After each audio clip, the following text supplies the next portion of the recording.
Welcome to T-SAT Indian geography సబ్జెక్ట్లో భాగంగా భారతదేశంలో అడవులకు సంబంధించి డిస్కషన్ చేయడం జరుగుతుంది.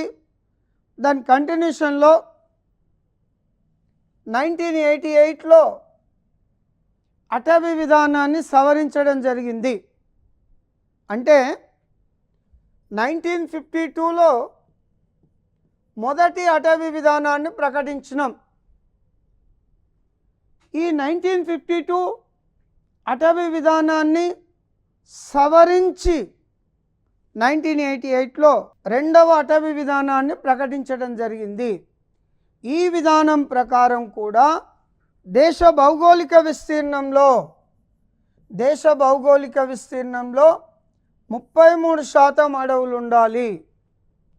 కొండ ప్రాంతాలలో అయితే మొదటి అటవీ విధానంలో 60% ఉండే, ఈ అటవీ విధానంలో 66%కి పెంచడం జరిగింది. కొండ ప్రాంతాలే కానీ పీఠభూమి ప్రాంతాలే కానీ. ఇక మైదాన ప్రాంతంలో అయితే అదే 20%, మైదాన ప్రాంతంలో అయితే అదే 20% ఉండడం జరిగింది. ఈ అటవీ విధానం ప్రకారం, రెండవ అటవీ విధానం ప్రకారం అడవుల్లో నివసించే గిరిజన తెగలకు కొన్ని హక్కులను కల్పిస్తూ అడవుల సంరక్షణ పైన వారికి అవగాహన కార్యక్రమాలను చేపట్టడం జరిగింది. 2003లో జాతీయ అటవీ కమిషన్ను ఏర్పాటు చేయడం జరిగింది. 2006లో నూతన పర్యావరణ విధానాన్ని ప్రకటించింది. 2006లో నూతన పర్యావరణ విధానాన్ని ప్రకటించడం జరిగింది.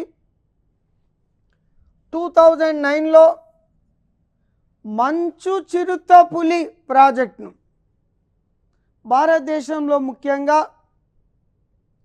జమ్మూ కాశ్మీర్, లడఖ్, సిక్కిం, అరుణాచల్ ప్రదేశ్ రాష్ట్రాల్లో హిమాలయ పర్వతపాదాల వద్ద విస్తరించిన ప్రాంతంలో మంచు చిరుత పులుల సంచారం ఎక్కువగా ఉంటుంది. ఈ మంచు చిరుత పులులను సంరక్షించడానికి 2009లో మంచు చిరుత పులి స్నో లెపార్డ్ అనే ప్రాజెక్టును భారత ప్రభుత్వం ప్రకటించడం జరిగింది. 2010ను భారత ప్రభుత్వం జాతీయ పులుల సంవత్సరంగా ప్రకటించింది. భారత ప్రభుత్వం నేషనల్ టైగర్ ఇయర్, జాతీయ పులుల సంవత్సరంగా 2010ను ప్రకటించి పులులపై ప్రజలకు అవగాహన కల్పిస్తూ వేటగాళ్ళ బారి నుండి రక్షించడానికి అనేక చర్యలను చేపట్టి పులులకు సంబంధించిన ప్రత్యేక కారిడార్లను ఏర్పాటు చేసి పెద్ద మొత్తంలో అవగాహన కల్పించడం జరిగింది. 2011ను ఐక్యరాజ్య సమితి అంతర్జాతీయ అటవీ సంవత్సరంగా ప్రకటించింది. ఐక్యరాజ్య సమితి అంతర్జాతీయ అటవీ సంవత్సరంగా ప్రకటించడం జరిగింది. 1954లో కేఎం మునిషి వన మహోత్సవం అనే కార్యక్రమాన్ని చేపట్టి దేశవ్యాప్తంగా ప్రతి సంవత్సరం జూన్, జూలై నెలల్లో చెట్లను నాటే కార్యక్రమాన్ని చేపట్టడం జరిగింది. ఇందులో కేంద్ర ప్రభుత్వం, రాష్ట్ర ప్రభుత్వం, అనేక సంస్థలు కలిపి బంజరు భూములలో, అటవీ భూములలో, ప్రభుత్వ కార్యాలయాల్లోని ఖాళీగా ఉన్న భూములలో పెద్ద మొత్తంలో చెట్లను పెంచే కార్యక్రమాన్నే వన మహోత్సవం అని చెప్పడం జరుగుతుంది. ఈ వన మహోత్సవం అనే కార్యక్రమాన్నే తెలంగాణ రాష్ట్రంలో హరితహారం పేరుతో పెద్ద మొత్తంలో చెట్లను నాటే కార్యక్రమాన్ని చేపట్టడం జరిగింది. అటవీ భూముల్లో సీడ్ బౌల్స్ అంటే విత్తనాలను చల్లే కార్యక్రమాన్ని కూడా చేపట్టడం జరిగింది హరితహారం కార్యక్రమంలో భాగంగా. నెక్స్ట్ 1972లో సుందర్లాల్ బహుగుణ చిప్కో ఉద్యమాన్ని ఉత్తరాఖండ్లోని గోపేశ్వర్ అనే గ్రామంలో ప్రారంభించడం జరిగింది. ఈ చిప్కో ఉద్దేశం ప్రధాన కార్యక్రమం చెట్లను సంరక్షించడం, చెట్లను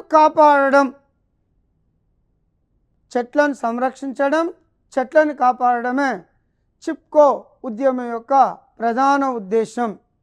సుందర్లాల్ బహుగుణ చేపట్టడం జరిగింది.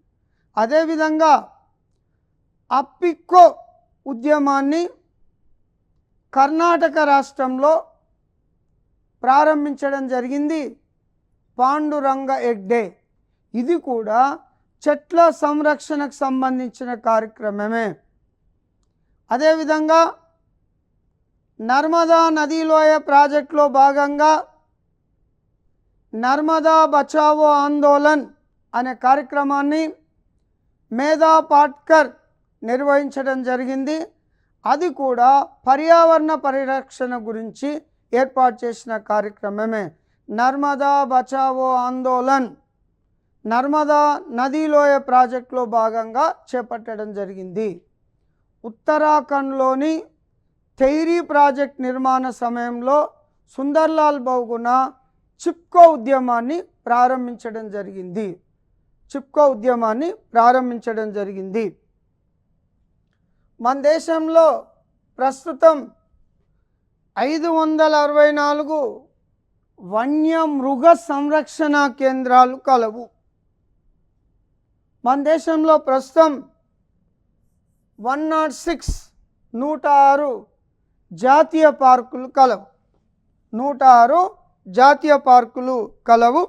ముఖ్యమైన జాతీయ పార్కులు Jim Corbett national park Uttarakhand, Nanda Devi national park Uttarakhand, Manas national park Assam, Kaziranga national park Assam, Sundarbans national park పశ్చిమ Bengal, Simlipal national park Odisha, Sariska national park Rajasthan, Ranthambore national park Rajasthan,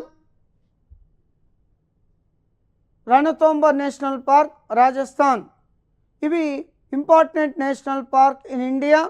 భారతదేశంలో మొట్టమొదటి national park Jim Corbett national park.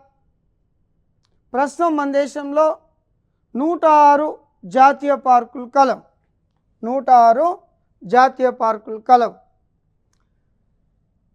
55 పులుల సంరక్షణ కేంద్రాలు కలవు, టైగర్ ప్రాజెక్ట్స్. 32 ఎలిఫెంటా రిజర్వ్స్ 32 కలవు. ప్రస్తుతం 18 బయోస్పియర్ రిజర్వ్స్ కలవు. 3 ఎకాలజికల్ హాట్స్పాట్స్ అంటే అత్యంత జీవ వైవిధ్యం గల ప్రాంతాలు. ఒకే ప్రాంతంలో అత్యంత వైవిధ్యం గల జీవులు నివసించడం జరుగుతుంది. ఒకటి తూర్పు హిమాలయాలు,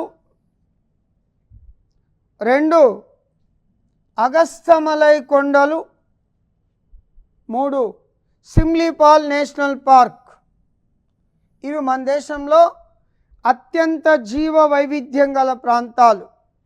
అగస్తమలై కొండలు కేరళ సైలెంట్ వ్యాలీ అని కూడా పిలవడం జరుగుతుంది. అత్యంత జీవ వైవిధ్యం గల ప్రాంతం. మన దేశంలో ఉష్ణోగ్రత, వర్షపాతాలను ఆధారం చేసుకొని అడవులను 5 ప్రధాన రకాలుగా వర్గీకరించడం జరిగింది. ఈ 5 ప్రధాన రకాలను 16 ఉపరకాలుగా వర్గీకరించినాం. ఈ 5 ప్రధాన రకాల్లో ఒకటి సతత హరిత అరణ్యాలు, ఎవర్ గ్రీన్ ఫారెస్ట్. సతత హరిత అరణ్యాలు, ఎవర్ గ్రీన్ ఫారెస్ట్. ఈ రకమైన అడవులు మన దేశంలో 200 సెంటీమీటర్లు అంతకన్నా ఎక్కువ వర్షపాతం గల ప్రాంతాల్లో విస్తరించున్నవి. ముఖ్యంగా విస్తరించిన ప్రాంతాలు పశ్చిమ కనుమలు, పశ్చిమ ప్రాంతాలు, అండమాన్ నికోబార్ దీవులు, ఈశాన్య రాష్ట్రాలు. అండమాన్ నికోబార్ దీవులు, ఈశాన్య రాష్ట్రాలు, పశ్చిమ కనుమలు, పశ్చిమ ప్రాంతాలు. సతతారిత అరణ్యాలు 45 మీటర్ల నుంచి 60 మీటర్ల ఎత్తు వరకు దట్టమైన అరణ్యాలుగా విస్తరించున్నవి.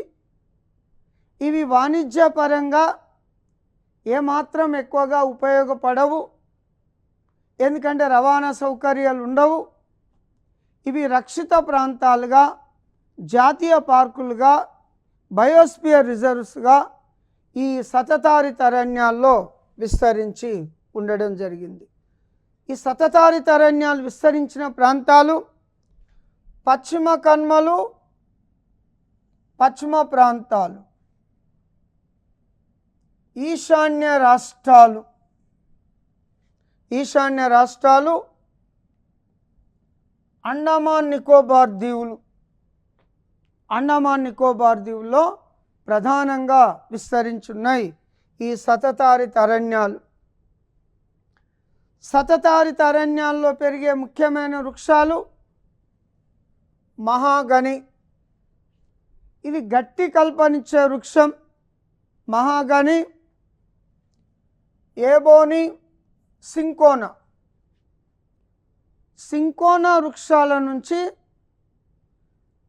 క్వినైన్ అనే మందును తయారు చేయడం జరుగుతుంది. క్వినైన్ అనే మందు మలేరియా నివారణ కొరకు ఉపయోగిస్తాం. ప్రపంచవ్యాప్తంగా క్వినైన్ ఉత్పత్తిలో ఇండోనేషియా మొదటి స్థానంలో ఉంటుంది. ఇండోనేషియా మొదటి స్థానంలో ఉంటుంది. దేవదారు.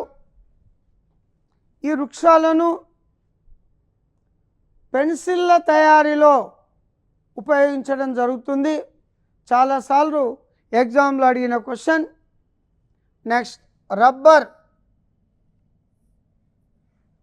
ఈ రబ్బర్ చెట్ల నుంచి సహజ రబ్బర్ను ఉత్పత్తి చేయడం జరుగుతుంది. రబ్బర్ అడవిలో పెరిగే చెట్టు.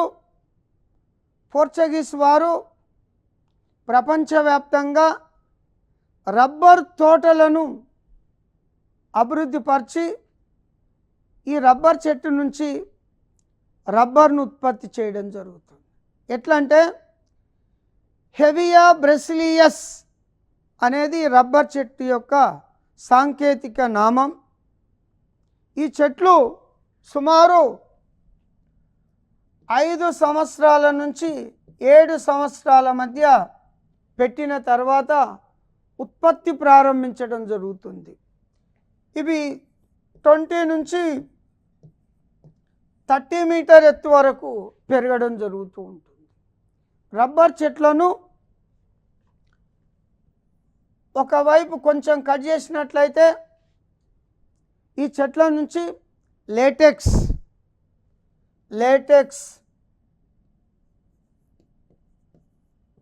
లేటెక్స్ అనే పాలలాంటి పదార్థం స్రవించడం జరుగుతుంది. ఈ పాలలాంటి పదార్థంలో ఒక దగ్గర సేకరించి దీంట్లో గంధకం లేదా సల్ఫర్ను కలిపినట్లయితే దీనికి గట్టితనం రావడం జరుగుతూ ఉంటుంది. ఈ విధానాన్నే వల్కనైజేషన్, ఈ విధానాన్నే వల్కనైజేషన్ అనే పేరుతో పిలుస్తాం. ఈ విధానాన్ని కనుగొన్నది Charles good year. Charles good year అనే అతను కనుక్కోవడం జరిగింది. ప్రపంచ సహజ రబ్బర్ ఉత్పత్తిలో మలేషియా మొదటి స్థానంలో ఉంటుంది. మన దేశ సహజ రబ్బర్ ఉత్పత్తిలో కేరళ రాష్ట్రం మొదటి స్థానంలో ఉంటుంది. ఇక అన్ని రకాల రబ్బర్లు ఉత్పత్తి తీసుకుంటే థాయిలాండ్ మొదటి స్థానంలో ఉంటుంది. భారత్ 4వ స్థానంలో ఉండడం జరుగుతుంది. భారత్ 4వ స్థానంలో ఉంటుంది. సింకోనా వృక్షాల నుంచి క్వినైన్ అనే మందును తయారు చేస్తాం. రబ్బర్ చెట్ల నుంచి సహజ రబ్బర్ను ఉత్పత్తి చేయడం జరుగుతూ ఉంటుంది. ఇక రెండవది ఆకురాల్చు అడవులు. ఆకురాల్చు అడవులు చెట్లు ఎందుకు ఆకులు రాల్స్తున్నాయంటే, ఈ రకమైన అడవులు పెరిగే ప్రాంతంలో వర్షపాతం 100 నుంచి 200 సెంటీమీటర్ల మధ్యనే ఉంటుంది. వేసవి కాలంలో వర్షపాతం తక్కువగా ఉంటుంది. ఈ ఆకురాల్చు అడవుల ప్రత్యేకత వెడల్పు ఆకులను కలిగి ఉండడం జరుగుతుంది. వెడల్పు ఆకులు ఎప్పుడైతే కలిగి ఉండడం జరుగుతుందో, ఉష్ణోగ్రత కారణంగా నీరు ఆవిరిగా మారితే బాష్పీభవనం అంటాం. చెట్ల ఆకుల నుండి నీరు ఆవిరిగా మారితే బాష్పోచ్ఛేకం అని పిలుస్తాం. ఈ బాష్పోచ్ఛేకం నుండి తప్పించుకోవడానికి చెట్లు ఆకులు రాల్చడం జరుగుతుంది. అందుకనే వీటిని ఆకురాల్చు అరణ్యాలు అంటాం. భారతదేశంలో వాణిజ్యపరంగా ఎక్కువ ఉపయోగపడుతున్న అడవులు ఆకురాల్చు అడవులు. ఆకురాల్చు అడవులు విస్తరించిన ప్రాంతాలు తూర్పు కన్మలు, వింధ్యా సాత్పుర పర్వతాలు, శివాలిక్ కొండలు. తూర్పు కన్మలు, వింధ్యా సాత్పుర పర్వతాలు, శివాలిక్ కొండల్లో ఆకురాల్చు అడవులు ఎక్కువగా విస్తరించి ఉండడం జరిగింది.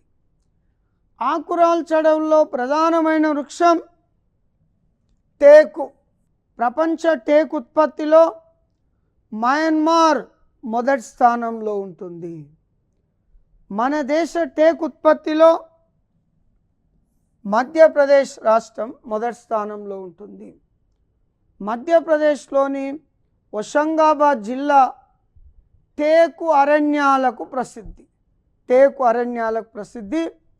ఈ టేకు చెట్లను ఫర్నిచర్ తయారీలో, ప్రధానంగా ఇళ్ళు నిర్మించుకుంటే దర్వాజాలకు, కిటికీలకు, ప్రధానంగా మెయిన్ డోర్లకు టేకును ఉపయోగించడం జరుగుతుంది. నాణ్యమైన కల్ప, నాణ్యమైన కల్ప, కింగ్ ఆఫ్ ఫారెస్ట్ అని పిలవడం జరుగుతుంది. మన దేశంలో ఆకురాల్చు అడవులు విస్తరించిన ప్రాంతాలు పశ్చిమ కన్మలు, తూర్పు ప్రాంతాలు, తూర్పు కన్మలు, వింధ్యా సాత్పుర పర్వతాలు, శివాలిక్ కొండలు. శివాలిక్ కొండల్లో ఈ రకమైన అడవులు విస్తరించున్నాయి. వాణిజ్యపరంగా ఈ రకమైన అడవులే మనకు ఉపయోగకరంగా ఉంటున్నవి. ఇక ప్రధాన వృక్షం ఎర్రచందనం లేదా రక్తచందనం. ఇది ఎర్రచందనం, రక్తచందనం అనేది చాలా అత్యంత అరుదైన జాతి. ఆంధ్రప్రదేశ్లోని తూర్పు కన్మల్లో శేషాచల కొండల్లో మాత్రమే అత్యంత అరుదైన జాతి పెరగడం జరుగుతుంది. ఎర్రచందనం, రక్తచందనం. శేషాచల అడవులు అంటే చిత్తూరు, కడప, నెల్లూరులో నెల్లూరు జిల్లాల్లో విస్తరించున్నాయి. ఈ రకమైన కల్పను రక్త చందనాన్ని లేదా ఎర్ర చందనాన్ని అనేక రకాలుగా ఉపయోగిస్తాం. రంగుల తయారీలో కావచ్చు, లేదా సంగీత వాయిద్యాల తయారీలో కావచ్చు, అనేక రకాలుగా ఉపయోగించడం జరుగుతుంది. ప్రపంచవ్యాప్తంగా ఆంధ్రప్రదేశ్ నుంచి వివిధ దేశాలకు స్మగ్లింగ్ జరుగుతున్న కల్ప ఎర్రచందనం లేదా రక్తచందనం. గంధపు చెట్లు ఒకప్పుడు వీరప్పన్ గంధపు చెట్లను పెద్ద మొత్తంలో స్మగ్లింగ్ చేసి ఇతర దేశాలకు ఎగుమతి జరిగేవి. ఇవి కర్ణాటక, తమిళనాడు సరిహద్దుల్లో ఉన్న సత్యమంగళం అడవులు గంధపు చెట్లకు ప్రసిద్ధి. గంధపు చెట్లు చెక్కల ఉత్పత్తిలో కర్ణాటక రాష్ట్రం మొదటి స్థానంలో ఉంటుంది. ఈ గంధపు చెట్లతోని అనేక రకాల వస్తువులు, పర్ఫ్యూమ్స్, సెంట్స్, సోప్స్, ఆయిల్స్ తయారీలో ఉపయోగించడం జరుగుతుంది. మైసూర్ శాండల్ అనే సోపు కర్ణాటక ప్రభుత్వం పెద్ద మొత్తంలో ఉత్పత్తి చేసి ఇతర దేశాలకు ఎక్స్పోర్ట్ చేయడం జరుగుతూ ఉంటుంది. నెక్స్ట్ సాల్ చెట్లు. వీటిని రైల్వే స్లీపర్స్ తయారీలో ఉపయోగిస్తాం. వీటిని మధ్యప్రదేశ్ రాష్ట్రం అత్యధికంగా ఉత్పత్తి చేస్తుంది. ఇప్పుడు ప్రపంచవ్యాప్తంగా భారతదేశంలో చెట్ల విస్తీర్ణం తగ్గిపోవడంతో రైల్వే స్లీపర్స్ తయారీని ఆపేసి రైలు పట్టాల కింద సిమెంట్ దిమ్మలను ఉపయోగించడం జరుగుతుంది. సాల్ చెట్ల ఉత్పత్తికి మధ్యప్రదేశ్ మొదటి స్థానంలో కలదు. ఇక వెదురు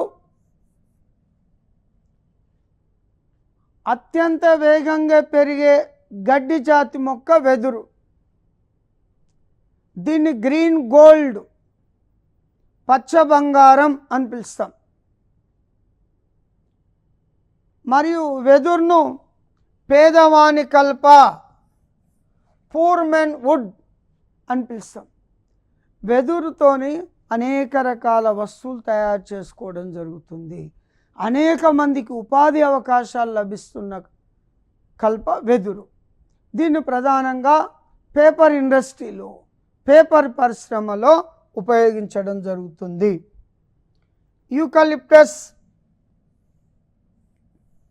లేదా నీలగిరి అత్యంత వేగంగా పెరిగే చెట్టు యూకలిప్టస్ లేదా నీలగిరి. అత్యంత వేగంగా పెరిగే గడ్డి జాతి మొక్క బాంబో లేదా వెదురు.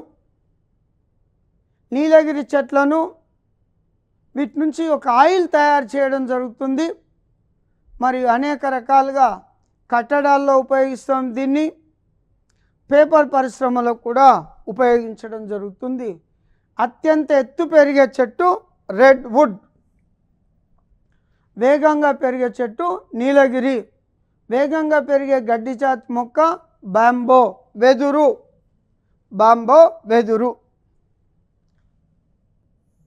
చిట్టడవులు,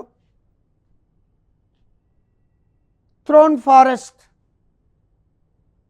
వర్షపాతం తక్కువ ఉన్న ప్రాంతాల్లో 60 నుంచి 100 సెంటీమీటర్ల వర్షపాతం గల ప్రాంతాల్లో విస్తరించున్నవి. ముఖ్యంగా భారతదేశ వాయువ్య ప్రాంతం అంటే రాజస్థాన్, తారేడార్ ఏరియా, ద్వీపకల్ప పీఠభూమిలోని కొండ ప్రాంతాల్లో ఈ రకమైన అడవులు పెరగడం జరుగుతుంది. ఇక క్షారజల వృక్షారణ్యాలు. ఇవి సముద్ర తీర ప్రాంతాల్లో లేదా నదులు సముద్రంలో కలిసే ప్రాంతాల్లో, నదీ ముఖద్వారాల వద్ద ఈ క్షారజల వృక్షారణ్యాలు పెరగడం జరుగుతుంది. వీటికి మరొక పేరు మడ అరణ్యాలు. మడ చెట్లు ఎక్కువ ఉంటే మడ అరణ్యాలు అంటాం. సుందరి చెట్లు ఎక్కువ ఉంటే సుందర్వనాలు అని పిలుస్తాం. సుందరి చెట్లను పడవల నిర్మాణంలో ఉపయోగిస్తాం. ఈ రకమైన అడవులు అనేక రకాల జీవ జంతువులకు జాతులకు నిలయంగా ఉంటున్నవి. సముద్ర తీర ప్రాంతాలను ఉప్పెనల నుండి, తుఫాన్ల నుండి, సునామీల నుండి ఈ వృక్షాలు, ఈ రకమైన అడవులు రక్షించడం జరుగుతుంది. తీర ప్రాంతం కోతకు గురి కాకుండా కూడా ఈ రకమైన అడవులు ఉపయోగకరంగా ఉండడం జరిగింది. క్షారజల వృక్షారణ్యాలు విస్తరించిన ప్రాంతాలు చాలాసార్లు ఎగ్జామ్లో అడిగిండు. ఒకటి సుందర్బాన్స్ డెల్టా పశ్చిమ బెంగాల్, సుందర్బాన్స్ డెల్టా పశ్చిమ బెంగాల్. 2 పించవరం తమిళనాడు. 3 వెంబనాడు కేరళ, వెంబనాడు కేరళ. కొండాపూర్ కర్ణాటక, రత్నగిరి మహారాష్ట్ర, బిత్తర్కనిక ఒడిస్సా, అండమాన్ నికోబార్ దీవులు మొదలైన ప్రాంతాల్లో ఈ రకమైన అడవులు విస్తరించి ఉండడం జరిగింది. భారతదేశంలో మడ అరణ్యాలు విస్తరించిన ప్రాంతాలు మ్యాప్లో కచ్ గల్ఫ్, కంబట్ గల్ఫ్ 2 గుజరాత్లో ఉంటవి. Ratnagiri Maharashtra, Kondapur Karnataka, gulf of Mannar Tamil Nadu, Sundarbans delta పశ్చిమ బెంగాల్. కృష్ణా గోదావరి డెల్టా ఆంధ్రప్రదేశ్, బిత్తర్కనిక వివిధ ప్రాంతాల్లో క్షారజల వృక్షారణ్యాలు విస్తరించి ఉన్నవి. క్షారజల వృక్షారణ్యాలు విస్తరించున్నవి. నెక్స్ట్ పర్వతారణ్యాలు, మౌంటైన్ ఫారెస్ట్. మన దేశంలో 90% హిమాలయాల్లోనే విస్తరించున్నవి. పర్వతాల ఎత్తును బట్టి వీటిని మళ్ళీ 4 రకాలుగా వర్గీకరించడం జరిగింది. సముద్ర మట్టం నుంచి అంటే 1000 మీటర్ల నుంచి 1800 మీటర్ల ఎత్తైన ప్రాంతంలో పెరిగే అరణ్యాలను సతతారిత అరణ్యాలు అని పిలుస్తాం.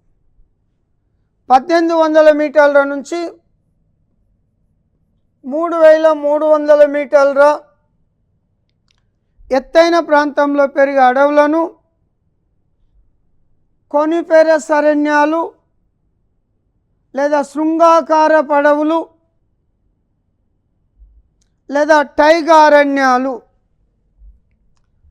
అరణ్యాలు అని పిలుస్తాం. వీటిలో మెత్తని కల్పనిచ్చే వృక్షాలు ఉంటవి. ఎగ్జాంపుల్ చీరస్, దీన్ని తేయాకు పెట్టెల తయారీలో ఉపయోగిస్తాం. సిల్వర్ ఫర్ అగ్గిపెట్టెలు, అగ్గిపుల్లల తయారీలో ఉపయోగిస్తాం. 3300 మీటర్స్ నుంచి 4800 మీటర్స్ ఎత్తైన ప్రాంతంలో పెరిగే అరణ్యాలను ఆల్పైన్ అరణ్యాలు అంటాం. ఆల్పైన్ అరణ్యాలు అని పిలవడం జరుగుతుంది. షోలస్ అరణ్యాలు అనగా నీలగిరి కొండలు, అన్నమలై కొండల్లో 1200 మీటర్లు అంతకన్నా ఎక్కువ ఎత్తైన ప్రాంతంలో పెరిగే అరణ్యాలను షోలస్ అరణ్యాలు, షోలస్ అరణ్యాలు అని పిలుస్తాం. షోలస్ అరణ్యాలు అని పిలవడం జరుగుతుంది. భారతదేశంలో అడవులకు సంబంధించి ముఖ్యమైన విషయాలపైన చర్చించడం జరిగింది. నెక్స్ట్ క్లాస్లో మిగతా వాటి గురించి చర్చించడం జరుగుతుంది.